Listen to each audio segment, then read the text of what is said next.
Rated SPG. Striktong patnubay at gabay ng magulang ang kailangan. Maaaring may masiselang tema, lengguwahe, karahasan, sexual, horror o droga na hindi angkop sa mga bata.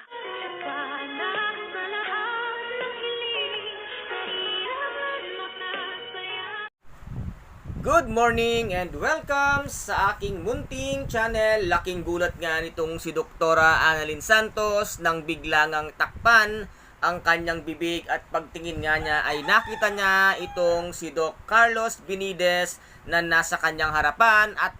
sinabi nga dito ni Doc Carlos na huwag siyang maingay at ililigtas nga siya mula sa kanyang mga kidnappers at sinakyan na lamang nga ito ni Doktora Annalyn Santos kung ano man ang palabas at plano nga nitong si Doc Carlos Benitez at dito nga ay naabutan pa sila kunwari ng kidnapper nga at dito ay pang-abot at nakipagbuno pa nga itong si Doc Carlos sa kanyang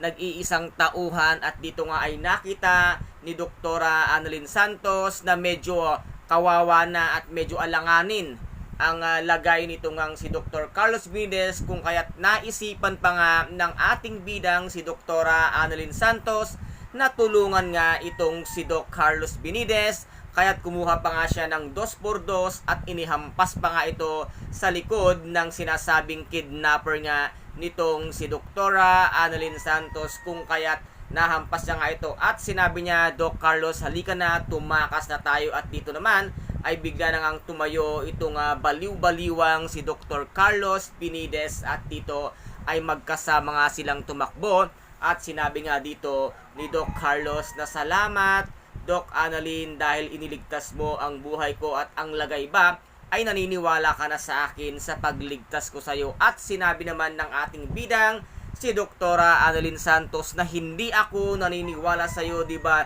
Dapat ay nasa mental facilities ka, bakit nandito ka at nakakapagtaka kung bakit alam mo pa kung nasa saan ako ngayon at kung saan ako dinala ng aking mga kidnapper at dito naman ay inamin na nga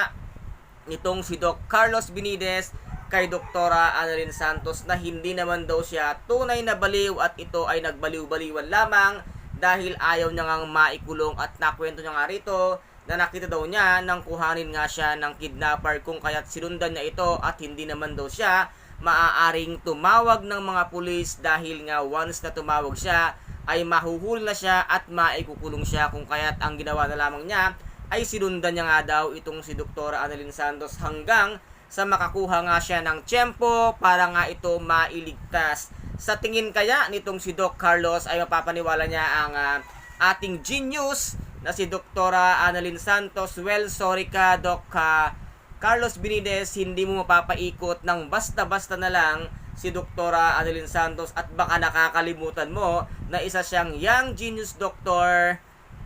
ng Apex kaya hindi mo siya mauuto. Kaya guys, ito po ang ating pakaabangan kung mapapaniwala ba ng baliw-baliwang si Doc Carlos, si Doktora Annalyn Santos at ang family tanyag, lalong-lalo na nga si Miss Lynette Santos. Kaya guys, ito po ang ating pakaabangan dito nga sa abot kamay na pangarap na kung saan ay napaka-intense at kapanapanabik ng bawat eksena. At kung nagustuhan po ninyo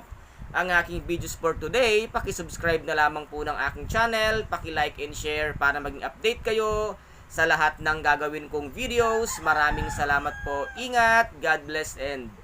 bye-bye!